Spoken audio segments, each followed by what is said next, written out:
दोस्तों आप सोच के देखिए कि एक लड़का जो बहुत ज़्यादा पढ़ना लिखना चाहता था, लेकिन वो दलित जाति से बिलोंग करता था। उसके कारण उसे समाज में दबाया जाता था। ऊंची जाति के लोग उसे करीब भी आने नहीं देते थे। उसे अलग से ट्रीट किया जाता था। आप समझ सकते हो कि क्या बीतती होगी उन पर जब उन्हें उनके स्कूल में अलग से बिठाए रखते थे। इतना ही नहीं बल्कि उन्हें स्कूल के कॉमन मटके में से पानी भी नहीं पीने देते थे। दोस्तों अगर हमारे साथ ये समाज ऐसा बिहेव करता तो शायद हम तो स्कूल भी नहीं जाते, लेकिन वो तब भी सभी सिचुएशन को फेस करके स्कूल गए। उन्होंने पढ़ाई की और हिंदुस्तान में एक बहुत बड़ा इतिहास रच दिया। दोस्तों मैं बात कर रहा हूँ हमारे महान डॉक्टर बाबा साहेब आम्बेडकर जी की। आज भारत रत्न डॉक्टर बाबा साहेब आम्बेडकर जी का जन्मदिन है। आज दिन है उन्हें याद करने का, और केवल याद करना नहीं बल्कि आज दिन है उनके इस देश के प्रति महान कार्यों को समझने का। डॉक्टर बाबा साहेब आम्बेडकर भारत माता के उन महान सपूतों में से एक है जिन पर पूरे देश को आज अभिमान है। आज उस पावन अवसर को साक्षी रखकर आओ उनको याद करें, उनकी जीवनी का स्मरण करें और उनकी शिक्षा, संगठन और संघर्ष को समझने का प्रयास करें। डॉक्टर बाबा साहेब आम्बेडकर ने जिन पिछड़ा वर्ग के लोगों के जीवन में आमूलचूल परिवर्तन किया, वह लोग तो उन्हें अपना भाग्य विधाता ही मानते हैं। केवल मानते नहीं बल्कि वो अपने इस महानायक की महानता और उनके प्रति अपनी कृतज्ञता दिखाने का कोई अवसर चूकते नहीं। उन्हें बाबा साहेब की जीवनी याद है, उन्हें बाबा साहेब का संघर्ष पता है। पता किसे नहीं तो आज के भारत के आम आदमी को पता नहीं कि डॉक्टर बाबा साहेब आम्बेडकर ने ये देश के लिए क्या क्या किया, इस समाज के लिए क्या क्या योगदान दिया। वैसे तो बाबा साहेब के कार्य को बताने के लिए एक वीडियो या एक किताब पूरी नहीं पड़ती।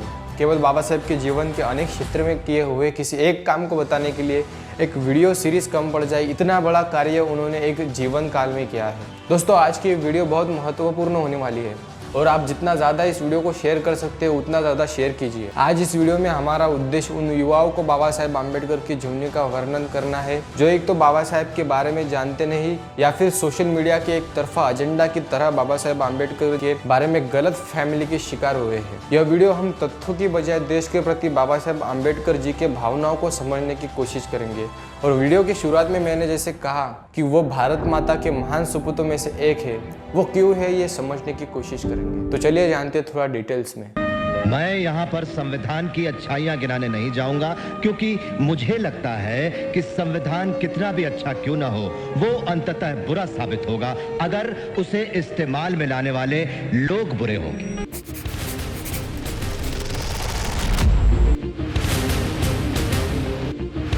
दोस्तों बाबा साहेब आम्बेडकर का जन्म 14 अप्रैल 1891 को आज के मध्य प्रदेश के इंदौर जिले में महू नाम के गांव में हुआ था। अभी उस शहर को डॉक्टर बाबा साहेब आम्बेडकर नगर इस नाम से जाना जाता है। बाबा साहेब आम्बेडकर जी के पिता सेना में सूबेदार थे और महू उस समय सेना का एक स्टेशन था और आज भी है। बाबा साहेब आम्बेडकर का जन्म हिंदू धर्म के महार जाति में हुआ था। उनके पिताजी राम जी यह कबीर पंथ थे और अपने बच्चों की शिक्षा के प्रति बड़े सजग थे। बाबा साहेब को हिंदू समाज की जाति के उच्च नीच की कुरूपता के बारे में अपनी स्कूल की शिक्षा के समय बड़े बुरे अनुभव आए। उनको स्कूल में और बच्चों से अलग बैठना पड़ता था। स्कूल के अन्य बच्चों की तरह कॉमन मटके में से पानी पीने की उन्हें परमिशन नहीं थी। उन्हें स्कूल का सिपाही ऊपर से पानी देता था, उनको हाथ की अंजुली में पानी पीना पड़ता था और एक आध दिन अगर सिपाही काम पे नहीं आता था तो उन्हें दिन भर पानी नहीं मिलता था। इन जैसे अप्रिय प्रसंगों और संघर्ष के बाद भी भीमराव नामक यह बालक हताश नहीं हुआ। अपनी स्वयंभू और अद्वितीय प्रतिभा के चलते वो अपने शिक्षकों का प्रिय हुआ।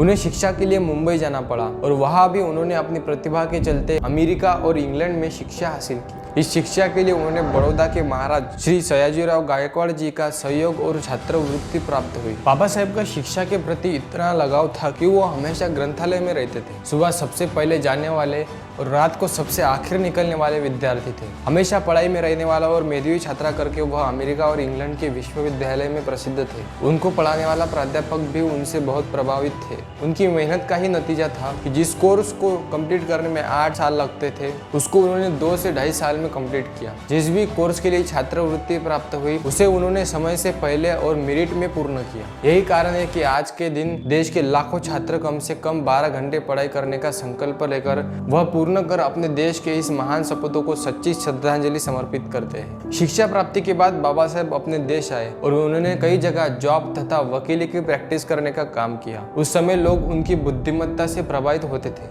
लेकिन उस समय हमारे समाज में जो बुरे रीति रिवाज थे उस कारण हर कोई उनकी जाति के कारण उनसे नजदीकी बनाने से दूर होते गए। उस समय बाबा साहेब व्यक्तिगत जीवन में हमेशा आर्थिक विवंचना में रहते थे। लेकिन समाज के बारे में उनके मन में लगाव कायम था। बाबा साहब जैसे देश में वापस आए तभी से उन्होंने उच्च नीचे वाली असमानता वाली प्रथाओं को दूर करने का प्रयास किया। तो वो जिस जाति से थे उस जाति को उस समय बहुत अन्याय का सामना करना पड़ता था। सामाजिक और धार्मिक नजर से वह सबसे निचली पायदान पे माने जाते थे। इस कारण उन्हें बहुत अनमाननीय स्तर पर जीवन व्यतीत करना पड़ता था। काम करने के और खुद का विकास करने के कोई साधन बाबा साहब के पहले उपलब्ध नहीं थे। लेकिन जब देश में ब्रिटिश साम्राज्य आया और कानून व्यवस्था के सामने सब समान यह नया मूल्य इस देश में आया तो बाबा साहब और वैसे कुछ चुनिंदा लोग शिक्षा ले पाए। बाबा साहब को यह समझा कि यह न्याय व्यवस्था हमें सामाजिक न्याय की दिशा में ले जा सकती है। तब उन्होंने सामाजिक और न्यायिक क्षेत्र में काम करना शुरू किया। सामाजिक क्षेत्र में उन्होंने उस समय पिछड़ी जाति का संगठन बनाया और उन्हें उच्च शिक्षा तथा सामाजिक प्रतिष्ठा प्राप्त हो ऐसा ध्येय सामने रखकर कार्य शुरू किया। इस काम में वह सामाजिक क्रांति के प्रणेता महात्मा ज्योतिराव फुले को अपना गुरु मानते। बाबा साहेब के इस सामाजिक कार्यों में उनको उस समय कोल्हापुर के महाराजा छत्रपति शाहू महाराज जी का अमूल्य योगदान प्राप्त हुआ। महाराष्ट्र जो आज देश में सामाजिक, आर्थिक और वैज्ञानिक स्तर पर प्रगतिशील माना जाता है वह इस क्षेत्र के असामान्य समाज प्रबोधनकारी लोगों के कारण माना जाता है। उन लोगों में यह शाहू यानी छत्रपति शाहू महाराज, महात्मा फुले और बाबा साहेब आम्बेडकर यह प्रमुख। इस महाराष्ट्र में शाहू, फुले, आम्बेडकर ऐसा एक साथ बोला जाता है। बाबा साहेब जब सामाजिक स्तर पर इस छुआछूत दूर होने के लिए प्रयास कर रहे थे तब उन्होंने अपने धर्म के बारे में बहुत अध्ययन किया और अच्युत कौन थे जैसे किताब लिखकर यह सामाजिक प्रताड़ना दूर हो इसी के लिए बहुत संघर्ष किया। इसी संघर्ष में एक संघर्ष हुआ था 1927 का। महाराष्ट्र के रायगढ़ जिले में महाड नाम का गांव है। उस महाड नाम के गांव में एक मीठे पानी का तालाब था और यह सार्वजनिक तालाब था। उस तालाब में गाय, भैंस और गधे तक पानी पीते थे, लेकिन पिछड़े जाति के लोगों को तालाब में पानी पीना मना था। जब सरकार ने यह तालाब सभी के लिए पानी पीने के लिए उपलब्ध है यह कानून बनाया तब भी गांव के उच्च जाति के लोग पिछड़े जाति को पानी पीने से रोक रहे थे। ये जानकारी मिलने के बाद बाबा साहब ने उस तालाब पर सत्याग्रह करने का ऐलान किया। बाबा साहब के साथ साथ हजारों अनुयायी तालाब पर पानी पीने पहुंचे। जिस तालाब पर कुत्ते, गधे जैसे जानवर पानी पी सकते हैं उस तालाब का पानी बाबा साहब और उनके साथीदारों ने पिया। इसलिए अगड़ी जाति के लोगों ने उन पे हमला किया और उन लोगों को पीटा। बाबा साहब ने अपने किसी भी साथीदार को उल्टा जवाब देने से मना किया। यह सत्याग्रह था, अहिंसात्मक था। इस सत्याग्रह के कारण देश भर यह चेतना जागृत हुई कि यह गलत प्रथा बदलनी चाहिए। इस तालाब के सत्याग्रह में बाबा साहब के साथ कई अगड़ी जाति के लोग भी शामिल थे। बाबा साहब का यह कार्य तब चल रहा था जब देश में स्वतंत्रता का आंदोलन चल रहा था। उस समय देश में दो ख्याल थे। एक था पहला स्वाधीनता और बाद में सामाजिक सुधार और दूसरा पक्ष था पहले सामाजिक सुधार बाद में स्वाधीनता। यह बस अपने आप में बड़ी थी। डॉक्टर बाबा साहब आम्बेडकर ने अपने पिछड़े समाज के प्रगति को अपना कार्य समझा और उसे करने में जुट गए। इस काम में उन्होंने कानून, राजनीति और ब्रिटिश व्यवस्था की उनकी समझबूझ से कई कार्य संपन्न किए। डॉक्टर बाबा साहब आम्बेडकर अपने जाति एवं पिछड़े समाज के प्रति अपने दायित्व के बारे में पूर्ण समर्पित थे, लेकिन उनका देश के प्रति अपना एक लगाव था। देश की एकता और अखंडता के लिए उनके जैसे बहुत ही कम लोग काम किए होंगे या इतनी स्पष्टता से अभिव्यक्ति की होगी। मुस्लिम के जैसे स्वतंत्र मतदार संघ पिछड़े समाज को भी देना चाहिए। यह मांग जब सामने आई तब बाबा साहेब के सामने बहुत बड़ा संकट आया। तब देश के स्वाधीनता के मुखिया महात्मा गांधी जी इस मांग के विरोध में थे। इस मांग के विरोध में आमरण अनशन पे बैठते हैं। इस समय बाबा साहेब आम्बेडकर धर्म संकट में थे क्योंकि भारतीय समाज जो नहीं दे रहा था वो ब्रिटिश सरकार दे रही थी। लेकिन इस बीच अगर गांधी जी को कुछ हो जाता तो ये स्वाधीनता संग्रामों के मुखिया नहीं रहे, ऐसा होकर स्वाधीनता संग्राम दशाहीन न हो जाए। जब जब देश के हितों की आड़ कुछ भी आया तब बाबा साहेब आम्बेडकर ने देश के हित को प्राथमिकता दी। इस समय भी बाबा साहेब ने खुद का और अपना आंदोलन का नुकसान मान्य करके देश के हित को सर्वोच्च प्राथमिकता दी और कांग्रेस के साथ पुनः पैक्ट किया। इससे कांग्रेस का लाभ हुआ और बाबा साहेब के रिपब्लिकन पार्टी का नुकसान हुआ। ये बाबा साहेब को पता था, लेकिन बाबा साहेब ने राष्ट्र सर्वोपरि यह तक किया था। ऐसी ही बात बाबा साहेब ने स्वतंत्रता के समय कही थी। अगर देश धर्म के आधार पर विभाजित होता है तो सभी लोगों को दोनों देश से निकल कर आना चाहिए। कोई भी हिंदू पाकिस्तान में ना हो और कोई भी मुस्लिम भारत में ना हो। यह बात कहना तभी कांग्रेस के विचारधारा के विरुद्ध था और राजनीति के अनुसार गलत था। लेकिन बाबा साहेब केवल कह के नहीं रुके, बल्कि उन्होंने इस विषय पर एक किताब भी लिख डाली, thoughts on Pakistan.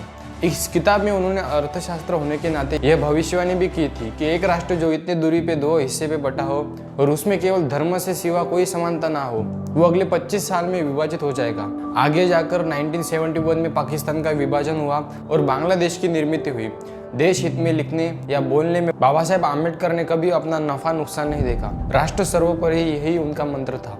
Baba Saheb British कानून एवं ब्रिटिश सरकार की व्यवस्था भली भांति जानते थे। उन्होंने कई सारे बदलाव कानूनन किए। 1935 में ब्रिटिश सरकार ने बनाया हुआ भारत का कानून देखकर उन्होंने कहा था कि अब भारत की स्वाधीनता दूर नहीं, अब हमें स्वाधीन भारत में देश, सरकार, समाज व्यवस्था आदि कैसे हो इस विषय पर और ध्यान देना जरूरी है और सर्वसम्मति से नया देश, नई व्यवस्था का आगाज हो यह जरूरी है। कई बार हम और आप भी आने वाले समय के बारे में अपनी राय देते हैं, लेकिन अगर कोई व्यक्ति जो बाबा साहेब जैसा पढ़ा लिखा, देश और दुनिया को भली भांति जानने वाला हो तो अगर कुछ कहे तो जाहिर है वो ही हुआ। दूसरे विश्व युद्ध के समय के दौरान यह तक हुआ कि अब भारत को स्वाधीनता मिलनी चाहिए। फिर आगे क्या व्यवस्था हो, राजकीय व्यवस्था, सामाजिक व्यवस्था तथा अन्य आंदोलन की तरह मुस्लिम लीग और मोहम्मद अली जिन्ना का पाकिस्तान के लिए चल रहा आंदोलन हो, इन सब के बारे में बात करने के लिए क्रिप्स मिशन, त्रिमंत्री योजना आदि का आगाज हुआ। आगे बढ़कर नए भारत के लिए नया संविधान लिखने की बात आई। तब संविधान सभा का चुनाव हुआ। बाबा साहेब आम्बेडकर पूर्व बंगाल से इस संविधान सभा में चुनकर आए। इस संविधान सभा में कई कमेटियां बनी। इन सब में सबसे प्रमुख थी ड्राफ्टिंग कमेटी। सारे देश पे नए विचारों का दौर चल रहा था। फ्रांस, अमेरिका और रशिया की क्रांति का असर देश के पढ़े लिखे वर्ग पर था। समता, बंधुता और स्वतंत्रता आदि नए मूल्यों को देश के नए समाज के विचारों में ढालने के लिए संविधान में यह मूल्य बहुत ही उन्नत स्वरूप में प्रकट होना चाहिए थे। समाज में से सभी वर्गों को यह संविधान अपना लगे, समाज के सभी सदस्यों को यह संविधान समान संधि प्रदान करे। बाबा साहेब का संविधान निर्माण में जो इतना बड़ा योगदान रहा है, उसी कारण आज भारत की जनता उन्हें भारतीय संविधान के शिल्पकार, the chief artist of the Indian constitution कह के सम्मानित करती है। भारत माता के इस महान सपूत के स्वाधीन भारत की राज्य व्यवस्था, न्याय व्यवस्था और कानून व्यवस्था के लिए नई नींव देश को दी है। यह सब जब हो रहा था तब भी डॉक्टर बाबा साहेब आम्बेडकर अपने मूल कार्यों से जुड़े हुए थे। उन्होंने पिछड़ी जाति को समाज में सम्मान मिले इसलिए आंदोलन शुरू रखा। पिछड़ी जाति को मंदिर में प्रवेश मिले इसलिए उन्होंने महाराष्ट्र के अमरावती और नासिक आदि शहरों में आंदोलन किए। लेकिन उस समय हिंदू समाज पुराने विचारों से प्रभावित था और बाबा साहेब के प्रयत्नों को समझ पाने में नाकाम रहे। इस कारण जब यह सब प्रयत्न करने के बाद भी समाज में कोई परिवर्तन नहीं हुआ, तब बाबा साहेब आम्बेडकर ने धर्म परिवर्तन करने का ठान लिया। उन्होंने कहा था कि जो धर्म यानी हिंदू धर्म कण कण में भगवान मानता है, जानवर को भी भगवान मानकर पूजता है, वही धर्म अपने ही समाज के किसी हिस्से से जानवर से भी बदतर बर्ताव करता है। यह किसी भी विचारशील व्यक्ति को गवारा नहीं होगा। लेकिन मैंने कोशिश करके देखा लेकिन हिंदू समाज सुधारना नहीं कर रहा है। दोस्तों, यहाँ मैं आपका ध्यान एक फैक्ट की तरफ खींचना चाहता हूँ। बाबा साहेब को उस समय बहुत प्रलोभन था कि वह 2 बड़े अब्राह्मणिक धर्म यानी इस्लाम या ईसाई धर्मों को स्वीकार करें। ऐसा करते तो उनके पीछे उनके लाखों अनुयायी वैसा ही करते, लेकिन उन्होंने ऐसा किया नहीं। व्यक्तिगत और जाति हित के साथ साथ वो देश हित को भी जानने वाले थे। उन्होंने जब नए धर्म का चुनाव किया तो वह धर्म इसी मिट्टी से निकला हुआ बौद्ध धर्म चुना। दोस्तों, बाबा साहेब को जीवन भर इस समाज में यातना मिली, लेकिन इस समाज में कई लोगों ने उन्हें सम्मान भी दिया। उन्हें शिक्षा के अवसर से लेकर संविधान सभा में यह सब काम करने का अवसर मिला। इसके लिए वह सर्वोत्तम तो थे ही, लेकिन समाज भी उस समय बदल रहा था। दुर्भाग्य से यह बदलाव की गति बहुत ही धीमी थी। इस कारण बाबा साहेब के जीवन को देखे तो उन्हें समाज में हमेशा नकारा था, लेकिन बाबा साहेब ने हमेशा इस भारतीय समाज और देश को दोनों भाई पसार कर दिया है। राष्ट्र सर्वोपरि यह मंत्र क्या होता है, देश के लिए हमने हमेशा देते ही रहना है, यह मंत्र उनके जीवन से हमें स्पष्ट दिखाई देता है। और ऐसे भारत के महान सपूतों को आज मैं नमन करता हूँ। धन्यवाद।